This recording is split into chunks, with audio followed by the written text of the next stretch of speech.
look to Hindu mythology, we see that they saw the third eye chakra as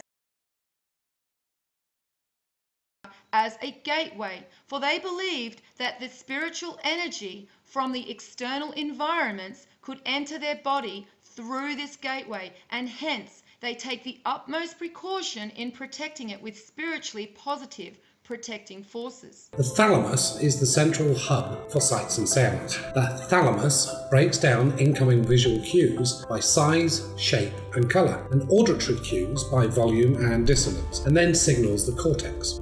The cortex then gives raw sights and sounds meaning, enabling you to be conscious of what you are seeing and hearing. And I'll mention here that the prefrontal cortex is vital to turning off the anxiety response once the threat has passed. The amygdala is the emotional core of the brain, whose primary role is to trigger the fear response. Information passing through the amygdala is associated with an emotional significance. The bed nucleus of the stria terminals is particularly interesting when we discuss anxiety. While the amygdala sets off an immediate burst of fear, the BLST perpetuates the fear response, causing longer-term unease typical of anxiety. The locus ceruleus receives signals from the amygdala and initiates the classic anxiety response: rapid heartbeat, increased blood pressure, sweating, and pupil dilation. The hippocampus is your memory centre, storing raw information from the senses, along with emotional baggage attached to the data by the amygdala. Now we know these key parts. What happens when we are anxious,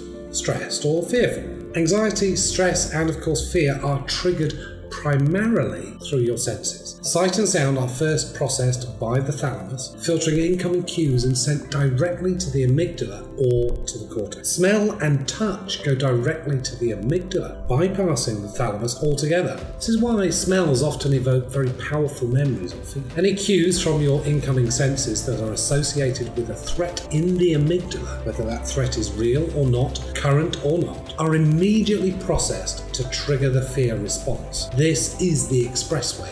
It happens before you consciously feel the fear. The hypothalamus and pituitary gland cause the adrenal glands to pump out high levels of the stress hormone cortisol. Too much cortisol short-circuits the cells of the hippocampus, making it difficult to organise the memory of a trauma or a stressful experience. Memories lose context and become fragmented. The body's sympathetic nervous system shifts into overdrive, causing the heart to beat faster, blood pressure to rise, and lungs to hyperventilate. Perspiration increases and the skin's nerve endings tingle, causing goosebumps. Your senses become hyper-alert, freezing you momentarily as you drink in every detail.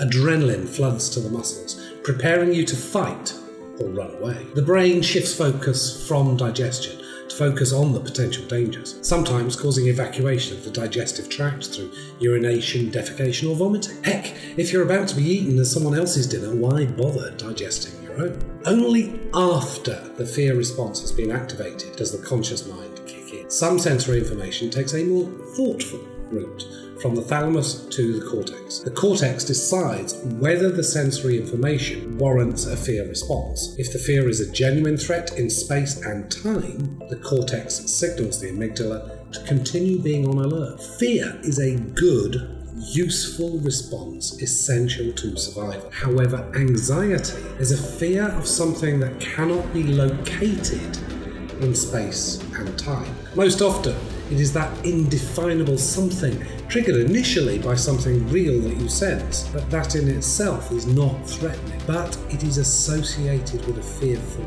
memory. And the bed nucleus of the stria terminals perpetuate that fear response. Anxiety is a real fear response for the individual feeling anxious, and anxiety can be debilitating for the sufferer. Now that you know how anxiety happens in your brain, we can pay attention to how we can deliberately use our prefrontal cortex to turn off an inappropriate anxiety response once a threat has passed.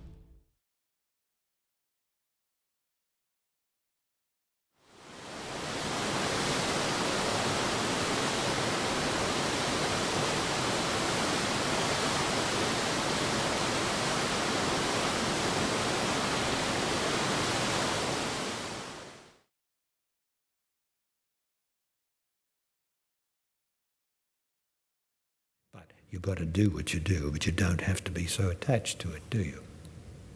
You've got to practice this, getting this stuff down. As you quite so rightly said, keep your head straight. So rightly said, it will get in the way of your loving your woman.